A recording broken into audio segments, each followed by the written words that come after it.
am asked to bring somebody from Yoruba land to be president, I will pick Tinubu, Professor Akintola says.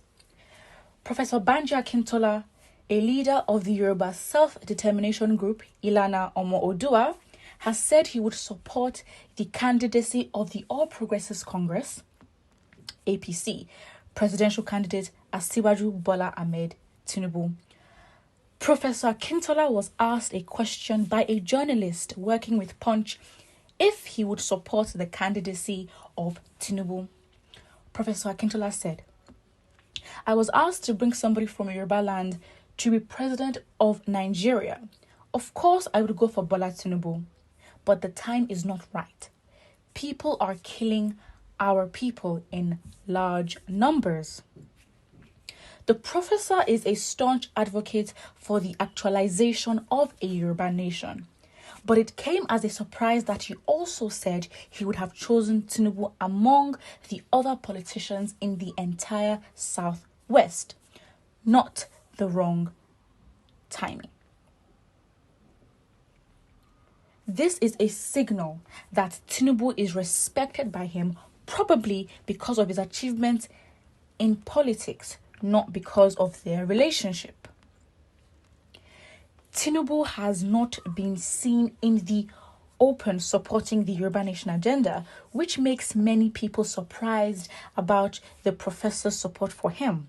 However, Nigerians are ready to vote for the best candidate that can change the narrative in the country. 2023 is already pregnant, and all the presidential candidates of the political parties in the country are getting set to present their workable manifestos to Nigerians. I would say that a key thing that we also need to ask presidential candidates or presidential aspirants, and does not Tinubu only, it also goes for Atiku and Peter Obi, is what they think about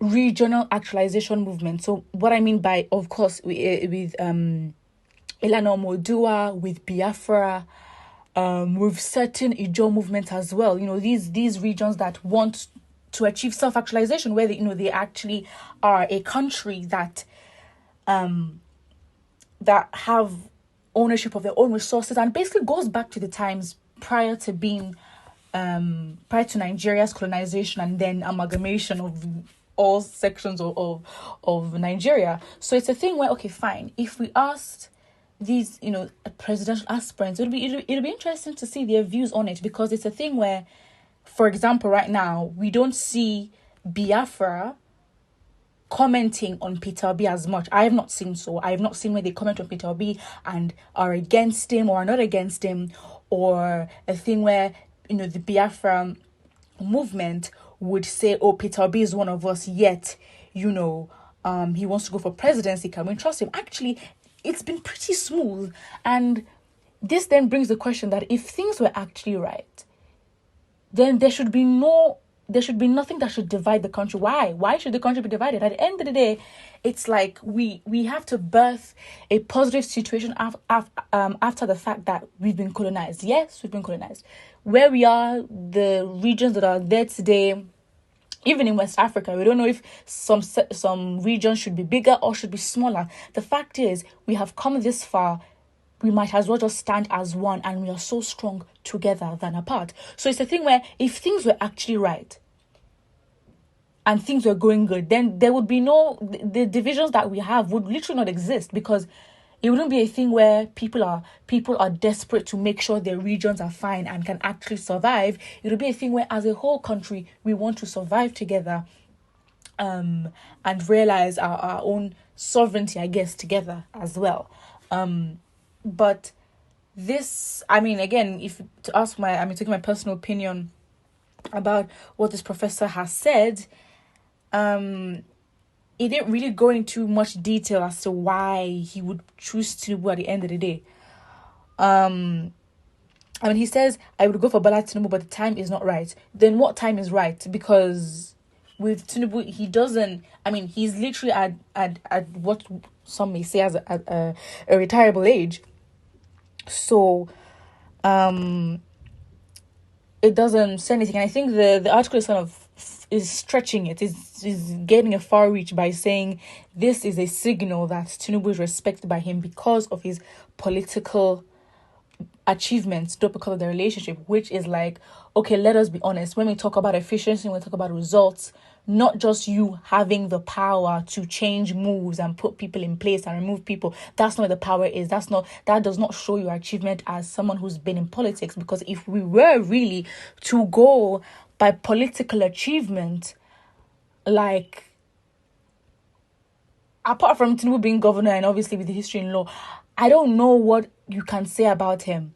If you think of Peter Obi, I mean, his CV literally went widespread across Nigeria, and especially what it did in Anambra State, and people can testify for that. I mean, we're in a country where people don't really respect their governors. People don't even respect the whole government body in the first place. So for somebody to have been a governor and you would have the Nigerian public actually come and testify and say this is what he did and we are in support, it's pretty big. I mean, that is something that every president or anyone in politics would want, because you're always going to have oppositions.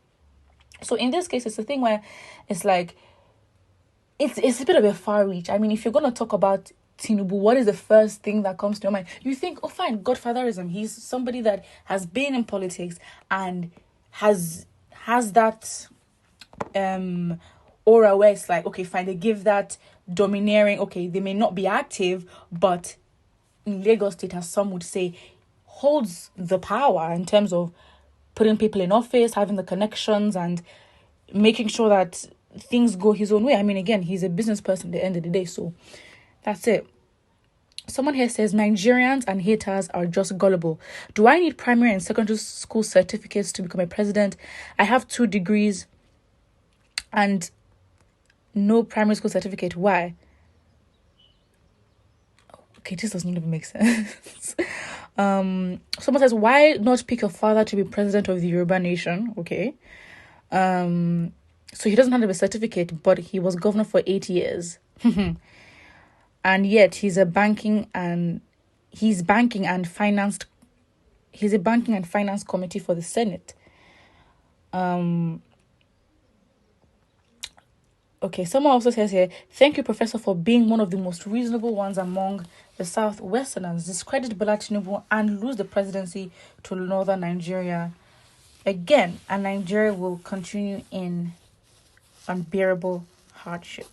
What if you're asked to pick someone from Igbo land? Who will you pick? That's not even a question, because they asked from the whole of Nigeria and you chose Tinubu, so it's not a regional thing.